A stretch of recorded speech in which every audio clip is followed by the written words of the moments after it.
ibu bodoh. Jangan percaya. Sudah dilakukan penelitian di Amerika, di Universitas California. Hasilnya apa? Semua manusia pintar.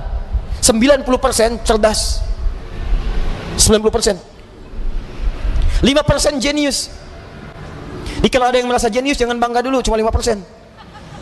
Tuh, 5% lagi telat. Telat itu bukan bodoh, tapi karena pengaruh bagian-bagian tertentu di lingkungannya belum teroptimalkan dua potensi ini. Bahkan dia bisa memilih pengen cerdas atau pengen jenius. Einstein dulu disebut oleh guru sekolahnya dengan kalimat yang sangat kasar. Gak berani saya ungkapkan di masjid karena rumah Allah. Kasar sekali. Keluar dia dari sekolahnya, menemukan kitabnya Avicenna. Dibaca oleh beliau, yang dibaca kitab Al-Basair tentang kecepatan cahaya. Bagaimana malaikat turun dari langit ke bumi bolak-balik dengan kecepatan cahaya. Diciptakan dari cahaya, turun sekian, dihitung oleh Ibnu Sina. Ditemukan oleh Einstein, dipelajari. Beliau memilih pindah dari yang disebut telat, pindah kepada ini yang jenius. Di barangkali anak bapak, anak ibu yang disebut telat macam-macam, mungkin Allah menitipkan sesuatu yang lebih hebat dibanding yang lainnya. Jangan percaya, nggak ada murid yang bodoh, yang ada guru yang kurang kreatif mengajar. Ingat, pintar itu adalah anugerah, bodoh itu pilihan. Maka itu kewajiban kita harus memaksimalkan pengetahuan ini. Kita ini makhluk cerdas, Pak. Di kewajiban kita itu menjaga kecerdasan sampai pulang. Ayo kepintaran kita tampilkan. Antum mau jadi apa aja yang baik-baik bisa. Ahli matematika bisa. Jangan percaya antum disebut telat, bisa. Fisika bisa, keluarkan, pelajari, pahami. Kimia bisa. Yang lainnya bisa.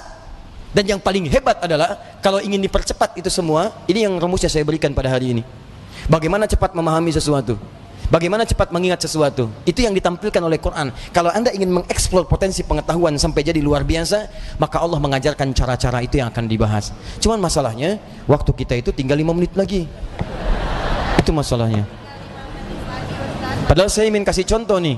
Ini teorinya, ini contohnya, ini prakteknya. Hasilnya jadi begini. Ibnu Sina, Al-Kindi, Al-Farabi, Al-Ghazali, Al-Battani, ya, Ibnu Battuta dan sebagainya, saya turunkan. 5 menit cukup insyaallah? Cukup, baik.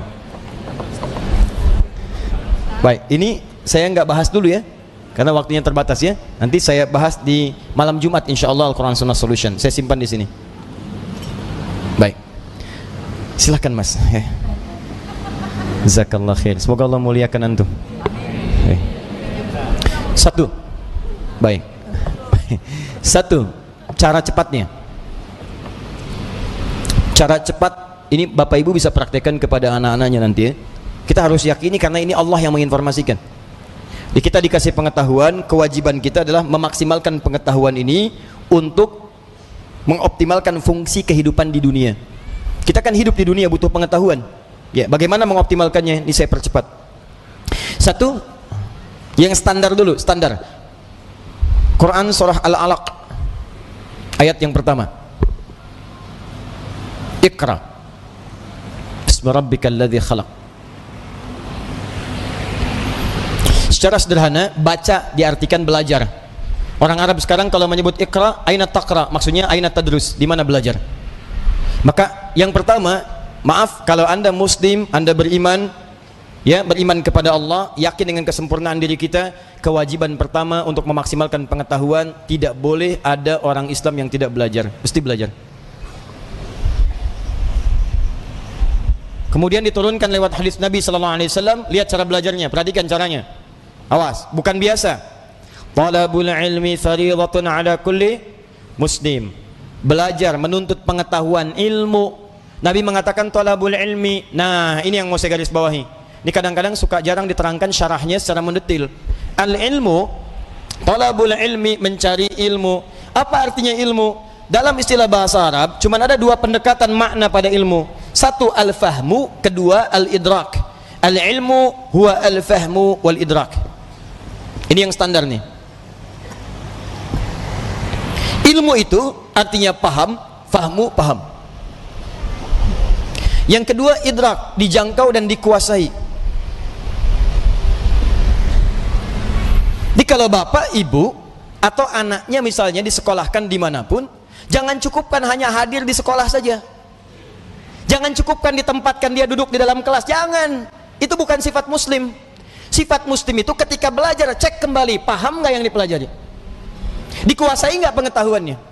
Jangan biarkan Anda datang cuma ke kampus, ke sekolah untuk duduk, apalagi duduk paling belakang, nggak mau nanya, terus pulang. Lihat, pelajari, pahami. Kenapa rumusnya begini? Kenapa fisika begini? Kenapa hukum gaya F1 sama dengan F2? Kenapa gaya ada tekanan F sama dengan berbanding lurus dengan P? Apa hukum Pascalnya? Kenapa bisa begini?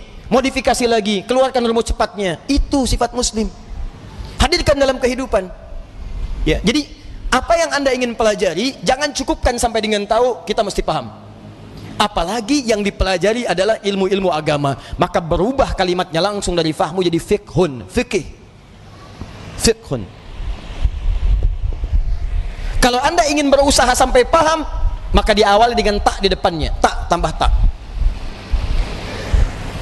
Kalau semangat Anda berlipat, ingin benar-benar paham, berlipat semangatnya, tambahkan tasydid sebelum huruf akhirnya. Pakai qaf, tasydidkan. Maka dari fikih jadi tafaqqaha, ya tafaqquhu, tafaqquh. Muncul Quran surah ke-9 At-Taubah, ayat ke-122, paling kiri sebelah bawah di mushaf. Tafaqquh. Falaula nafara min kulli firqatin minhum ta'ifatun liyatafaqahu fid din. Wa ma kana al-mu'minuna liyanfiru kaffah. Tidak semestinya semua orang beriman berjuang ke medan perang semua. Falaula nafara min kulli firqatin minhum ta'ifah. Mesti ada sekelompok orang yang berkonsentrasi di antara mereka, orang-orang beriman. Apa konsentrasinya? Liyatafaqahu fid din, untuk mendalami ad-din. Langsung menggunakan tafaqquh. Yang didalami apa? Ad-din. Apa itu ad-din? Islam. Tahu dari mana? Quran surah ketiga ayat ke-19. Inna ad-dina 'indallahil Islam. Apa itu Islam? Islam turunan-turunan dari amalan. Pokoknya ada 5. Di hadis Muslim, nomor hadis yang ke-8, riwayat Umar bin Khattab radhiyallahu taala anhu. Dari mulai syahadat, dari mulai salat, dari mulai zakat, dari mulai puasa sampai dengan haji. Kalau Anda ingin belajar salat, jangan cukupkan tahu cara takbir. Takbirnya begini ya, ucapkan Allahu Akbar sampai dengan salam. Pertanyaannya, Anda paham nggak yang dibaca? Jangan-jangan selama ini Anda sholat, Anda nggak ngerti yang dibaca. Ruku, Anda nggak ngerti yang dibaca. Sujud, ibu tidak paham yang dibacakan. Duduk di antara dua sujud berdoa, tapi nggak ngerti. Bagaimana bisa khusyuk dalam sholat? Bagaimana doa Anda bisa dikabulkan kalau Anda nggak ngerti yang dilakukan? Anda kerja urusan dunia saja, Anda sampai sekolah supaya paham, Pak. Ikut training, stadium general, macam-macam supaya paham pekerjaan. Begitu Anda kerja, terima gaji 10 juta, meninggal. Ini urusan akhirat abadi kita. Dibawa sampai ke akhirat, kita yakini itu. Masa urusan akhirat kita biasa-biasa aja? Tuh lihat Abu Bakar, sahabat Nabi, kurang apa lagi? Sahabat Nabi, dari awal, mertua Nabi, hidupnya dengan Nabi, hijrahnya mendampingi Nabi, wafatnya dikubur di samping Nabi. Saking pahamnya dengan sholat, takbir, Allahu Akbar, gemetaran tangannya. Ditanya kenapa? Saya mengatakan Allahu Akbar, saya komitmen Allah yang paling besar, tapi saya takut ketika mengucapkan itu saya pernah merasa besar dalam kehidupan, sombong dari orang lain, merasa besar kepala dalam pasangan, merasa yang paling hebat dalam kehidupan, atau yang paling khusyuk dalam sholat. Saya takut, gemetaran Pak, saking pahamnya Allahu Akbar. Kita beda tipis tuh, ke puncak subuh-subuh gemetaran juga. Ya kita mau sampai kapan sholat gak paham? Haji itu, dari sekian yang haji berangkat, paham nggak yang dikerjakan? Tawaf dibaca bolak-balik, ngerti nggak? Paham nggak bacaannya? Saya kadang-kadang suka merasa sedih nih kalau situasi tawaf itu. Kenapa sih travel tidak mengajarkan sesuatu yang maksimal? Ayo, Anda akan ditanya oleh Allah Subhanahu Wa Taala. Mereka tuh sudah jual kebunnya, ada jual tanahnya, ada jual pakaian-pakaian untuk datang ke sana. Mereka punya hak untuk berhaji dengan benar. Jangan bebani dengan sesuatu yang tidak ada maksimal gitu. Itu kan doa tawaf cuma 2. Doa tawaf itu 2, Pak. 1 dari Hajar Aswad ke Maqam Ibrahim. Subhanallah, walhamdulillah, wala ilaha illallah, wallahu akbar. Itu ada kisahnya. Kalau bacanya benar, maka Allah akan anugerahkan jawaban doa setiap yang diminta, seperti Allah mengabulkan permintaan Nabi Ibrahim. Itu ada di surah Maryam kisahnya. Ada. Dari ayat 47 sampai ayat 50-nya. Ada kisahnya. Makanya kita berhenti di Maqam Ibrahim. Dari Maqam Ibrahim sampai dengan ke Rukun Yamani, bebas mau minta apa aja, nggak ada doa spesifik, bahkan boleh pakai bahasa Indonesia. Karena itu kita ditunggu, makanya belajar dulu fikihnya. Ini saya bacanya gimana cara bacanya ini? Subhanallah, alhamdulillah. Begitu Anda sampai Maqam Ibrahim, baca senyamannya, minta. Ada doa untuk orang tua, mungkin ibu Anda sedang meninggal dunia, dia butuh doa. Ayah Anda di alam kubur butuh doa, ayah Anda hidup butuh doa, tetangga Anda, anak Anda, istri Anda, itu kan kita mintakan. sampai ke Rukun Yamani, ke Hajar Aswad. Doanya kemudian oleh Allah Subhanahu wa taala diarahkan kepada yang maksimal. Diseleksi lagi yang tadi, jangan-jangan minta tapi bukan kebutuhan, cuman keinginan, nggak ada maslahat. Makanya diarahkan kepada yang manfaat dunia dan manfaat akhirat. Rabbana atina fid dunya hasanah wa fil akhirati hasanah wa qina adzabannar. Sampai situ. Jadi yang tadi Anda minta itu benar nggak urusan dunianya? Jangan-jangan minta tapi nggak maslahat dunia. Maka oleh Allah yang bagus dunianya diberikan, yang ada maslahat akhiratnya diberikan, yang kurang baik diganti dengan yang lebih baik. Begitu caranya. Kasihan kadang muter sampai lupa berapa putaran yang sudah dilalui. Ya, ada kisah hebat nih, saya sambil menutup sedikit. Tapi ini tidak harus ditiru caranya, tapi bagus sebetulnya contoh untuk kita. Ada anak muda, Bu, datang ke Ka'bah. Dia belum nikah tuh. Seni dodo sampai ke sana. Sampai di Multazam, dia berdoa. Benar, pakai bahasa dia ngerti. Coba mungkin caranya tidak harus seperti ini, ya. Ya Allah, hamba datang ke sini ya Allah untuk memohon kepadamu jodoh. Saya sudah berusaha sampai datang ke Ka'bah ini ya Allah, mohon kabulkan, berikan saya jodoh yang terbaik ya Allah. Tiba-tiba di sampingnya datang perempuan tinggi, putih, hidung mancung, langsung ditunjuk, kayak gini ya Allah. Kayak gini. Si contoh. Tapi betul Bu, habis itu dia pulang, dia nikah, walaupun bukan dengan yang tadi. Dia nikah karena permintaan dia sesuai dengan apa yang dia butuhkan. Ya kenapa kita nggak minta dengan bahasa kita? Ada yang lebih unik, datang dia ke situ, bawa catatan. Ya Allah, hamba datang kemari banyak hutang ya Allah. Engkau maha tahu dengan keadaan hamba. Banyak hutangnya, tidak Anda sebutkan. Engkau juga paham. Tapi kalau tidak percaya, ini catatannya. Tempelin. Ada. Ya. Yang mau saya katakan adalah teman-teman sekalian, ini al-ilmu wal fahmu wal idrak.